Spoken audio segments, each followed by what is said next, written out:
Hi guys, this is Saahil from Fite Frenzy. I'm joined with the big man himself, Mr. Mams Taylor. Mams, firstly, huge congratulations. You promised a lot with Misfits over the last couple of years and it really is coming to fruition. So huge congrats. Can you talk to us a little bit about what the plan is with Misfits MMA, Misfits Pro?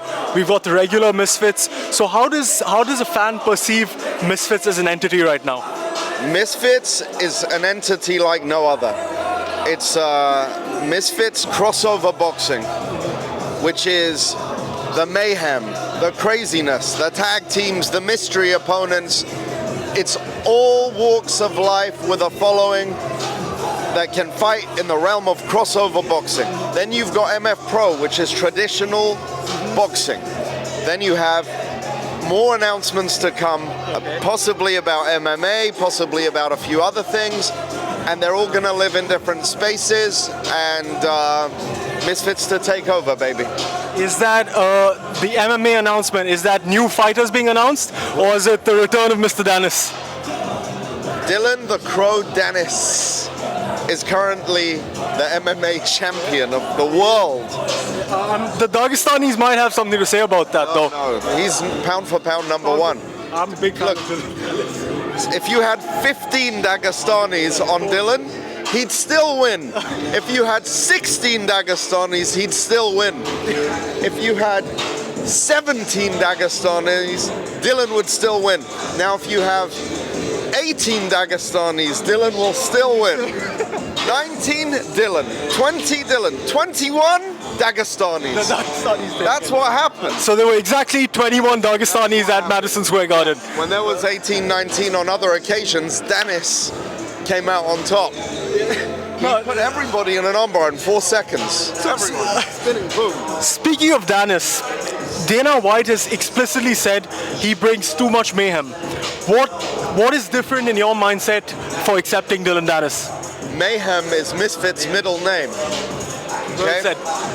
If you're too much for others to handle, the doors will be open for you at Misfits. Mams, you mentioned tag team earlier. What is the ideal tag team if you could make a fantasy matchup right now? Andrew Tate, Tristan Tate, yes, sir. Jake and Logan Paul. And Jake Paul, welcome on Misfits. Everybody who has the Misfits swag is welcome on Misfits. Okay? So I want to ask you a more serious a boxing CEO question. Okay? So why are you asking me? You should ask serious boxing CEOs. No, but in the sense like this is more of a serious question. But yeah. So in today's day and age, you know, we see a lot of clips go viral, fighters doing anything for clout. Do you think clout matters more than an undefeated record in today's day and age? It depends. Well, in crossover boxing or in traditional boxing? Very different. Very different? Yeah, because in traditional boxing, you can't be 0-4 and people still want to see you. But Jake Paul is fighting Anthony Joshua. That's a clout grab, right? Well, there's a lot of money on the line too. People want to see it, then it's worth the money to people, then that's how you value things. If you draw me a painting right now and you say I want 100,000 for this, but nobody wants to pay more than 4 dirhams, then what's it worth? Well accustomed to the UAE climate, I can see. You got the pronunciation as well of dirhams. All right. So switching to this card, which fight are you personally most excited for? I'm excited for all of it. All of it? Yeah, I really am. Start to finish. I made the fights because I know that the fights are going to go a certain way in terms of action. I don't know who's going to win, I don't know who's going to lose, but I know that there's going to be good action from start to finish. So let me Rumble Premium. I was going to ask about Rumble. So interesting partnership. Type in Fite for 50% discount for 1 year. 1 year of ad-free Rumble with more than just this one event. There's a lot more coming. I can't speak about it now, but I'll speak about it soon. Okay, sick. And you know, in the public, what do you think is one fight that may be underappreciated that's on this card? I think Nick LMAO and Ben Williams is going to be fucking exciting. I think that Tony Ferguson against Warren Spencer They both have the going forward style.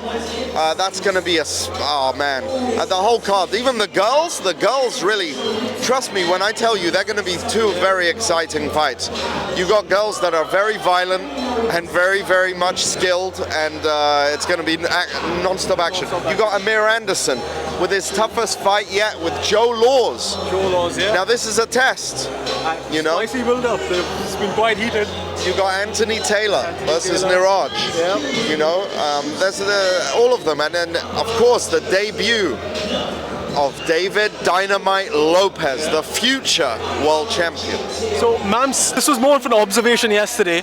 I don't know if you noticed, but Tony Ferguson at the media workout, he spent 2 hours, easily 2 hours, could even be more, in the corner just exercising alone, while all the other fighters were doing content and interviews.